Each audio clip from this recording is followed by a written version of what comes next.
Hello all, welcome to My World by Neha Singh. How are you all?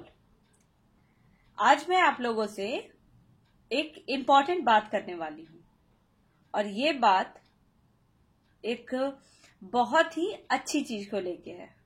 जी हाँ, ये बात है हमारे करियर से रिलेटेड।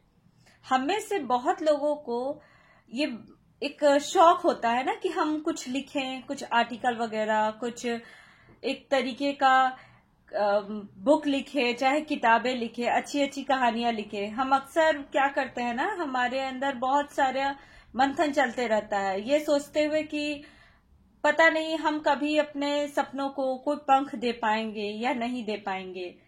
लेकिन दोस्तों, ऐसा बहुत सा प्लेटफॉर्म मौजूद है आजकल के समय में, जिसमें आप ऑनलाइन अपना बुक पब्लिश कर सकते हो, ऑनलाइन कहानियां लिख सकते हो जो कि आप लोगों को पसंद हो, जो कि सबके लिए बहुत जरूरी होता है। क्योंकि हमारा माइंड जो होता है ना, हम एक जगह बैठे बैठे थोड़े से उकता जाते हैं। तो ये बहुत जरूरी होता है कि हम अपने अंदर के क्रिएटिव इंसान को मरने नहीं दें। मेरे कहने का मतलब है, हमारे अंदर, हमारे दिमाग के अंदर बहुत अद्भुत क्षमताएं होती हैं। अगर हम चाहें तो हम एक कलम से एक पर्टिकुलर पेज लेके या कुछ भी ऐसा लेके बहुत कुछ लिख सकते हैं। जब हम उदास होते हैं तो भी हम लिखते हैं, जब हम बहुत खुश होते हैं तो भी हम लिखते हैं।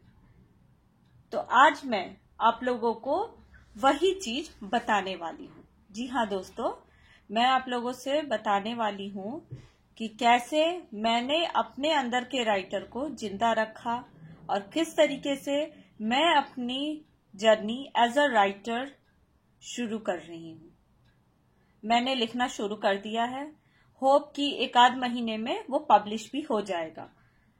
मैं एक ऑनलाइन राइटर हूँ। मैं ये सोचकर नहीं लिख रही कि अभी लिखते लिखते ही मुझे बहुत सारे पैसे मिलने लगेंगे या मैं पैसों के समुद्र में गोते लगाने लगूंगी। नहीं दोस्तों, ऐसा कुछ नहीं होता। मुझे अपने अंदर के शौक को जिंदा रखना था। मैं शुरुआत से ही, जब छोटी थी तभी से बहुत अच्छे से लिखती थी, कविताएं लिखती थी, शायरी लिखती थी, बहुत सारी कहानियां लिखती थी। मुझे वो बहुत अच्छी लगती थी। कभी कोई नाटक होता था तो उसमें एज अ डायलॉग राइटर भी मैं लिखती थी, स्क्रिप्टिंग करती थी।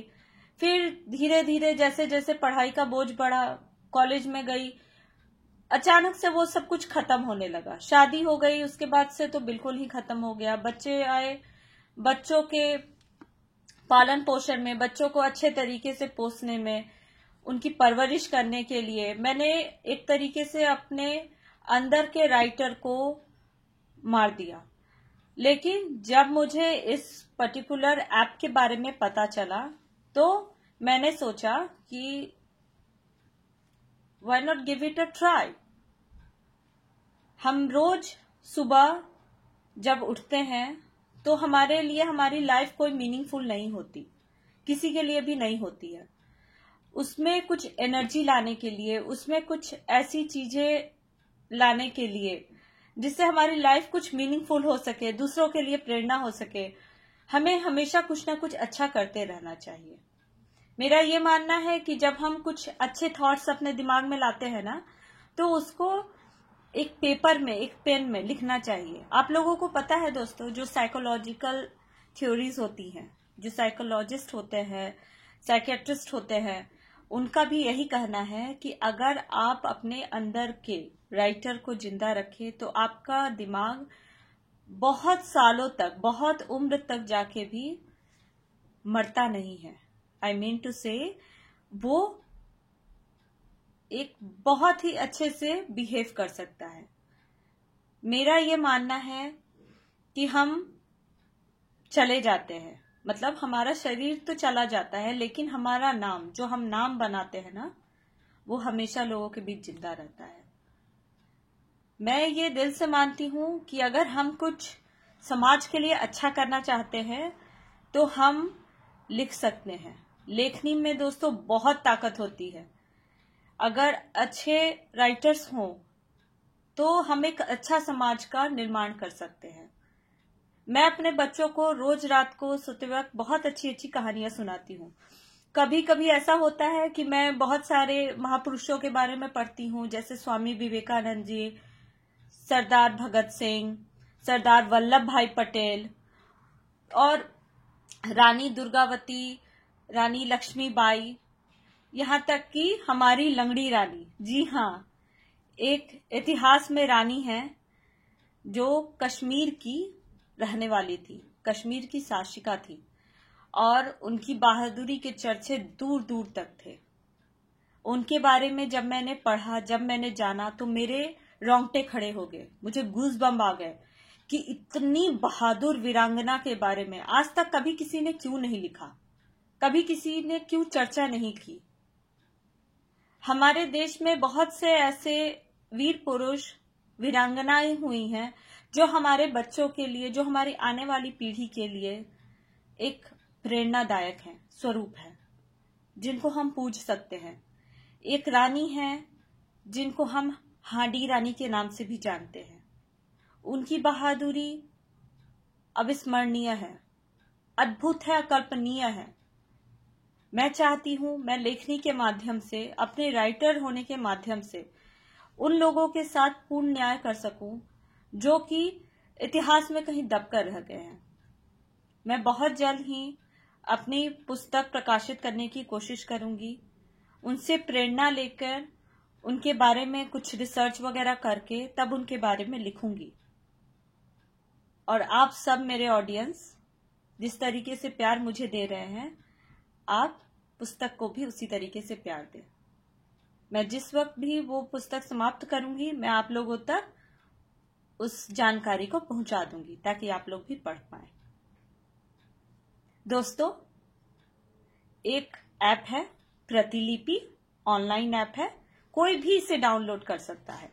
आपके मोबाइल फोन से, आपके लैपटॉप से, सुविधा अनुसार कोई भी कर सकता है।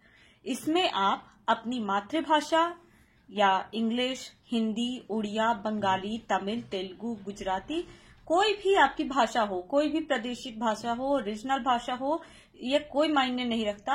आप इसमें अपनी कविताएं, कहानियां और भी बहुत कुछ, जैसे नाटक वगैरह होते हैं, कविताएं होती हैं, प्रेरणादायक शायरी होती हैं, गीत होती हैं, गजलें होती हैं, आप इसमें डाल सकते हो। आप अपनी बुक पब्लिश कर सकते हो, लोगों तक उनको पहुंचा सकते हो। और ये सिर्फ लिखने तक ही सीमित नहीं है। इसमें टाइम टाइम से प्रतिस्पर्धाएं होती हैं, कंपटीशन होता है। आप चाहो तो उसमें भाग ले सकते हो। कंपटीशन में आप भाग लेंगे, एक बार नहीं, दो बार नहीं, बार बार प्रयास करते रहिए। धीरे धीरे करके जब आपका प्रयास आगे बढ़ेगा, आपकी राइटिंग भी सुधरेगी। कोई भी शून्य से ही शुरुआत करता है, फिर वो शिखर तक जाता है। मैंने अभी शुरुआत की है, मैं उसकी रेगुलर पाठक हूं। मैं अभी पढ़ती ज्यादा हूं, लिखती कम हूं, क्योंकि मैंने लिखना शुरू किया है तो मैंने उसे एज अ एपिसोड, धारावाहिक के रूप में लिखना शुरू किया है। और मैं चाहती हूं कि जिस तरीके से मैं अपनी लेखनी को प्रकाशित कर रही हूं, आप सब भी करें। आप भी अपने अंदर के राइटर्स को जगाइए और जो भी आपको पसंद हो, कविताएं, कहानियां, नाटक, स्क्रिप्ट राइटिंग या जो भी, आप खुल के उसमें लिख सकते हैं। इसमें कोई जजमेंट नहीं है, कोई जज करने वाला नहीं है। इसमें टाइम टू टाइम कंपटीशन भी होता है, जिसमें जीतने पे आप लोगों को digital certificate with some prize money भी मिलेगी। तो अपनी लेखनी को मरने मत दीजिए। अपने अंदर के जो राइटर हैं, जो क्रिएटिविटी है ना, उसके लिए ये एक बहुत अच्छा प्लेटफॉर्म है। आप इसको यूज कर सकते हैं। मैं कभी आप लोगों को उस ऐप को डाउनलोड करके जरूर दिखा दूंगी शॉर्ट वीडियोस में, ताकि आप लोग उसको देख सकें। ये पेड वीडियो नहीं है, ये मेरा खुद का एक्सपीरियंस किया हुआ है। जो मैं प्रतिलिपि यूज करती हूँ उसके बारे में मैंने आप लोगों को बताया। इसके लिए मुझे प्रतिलिपि ऐप की तरफ से कोई भी पैसा नहीं मिला है दोस्तों, इसलिए आप ये मत सोचिएगा कि मैं पैसा लेके बोल रही हूँ। नहीं, मेरा खुद का एक्सपीरियंस है और मानना है कि हम सभी को एक अच्छा राइटर बनना चाहिए और उसके लिए ये एक बहुत अच्छा मंच है। उम्मीद करती हूँ दोस्तों आपको ये वीडियो अच्छा लगा हो, और अगर ये अच्छा लगा है तो प्लीज इस वीडियो को एक like, channel my world by Neha Singh को सब्सक्राइब और शेयर जरूर कीजिए। अगर आप लोगों को मेरा चैनल पसंद आता है तो चैनल के कमेंट बॉक्स में जाके कमेंट भी कीजिए कि आप लोगों को और क्या क्या देखना है और क्या क्या आप देखना चाहते हो। मिलती हूँ आप लोगों से एक नए वीडियो में। तब तक स्वस्थ रहिए और अपना डे एंजॉय कीजिए। जय श्री राम।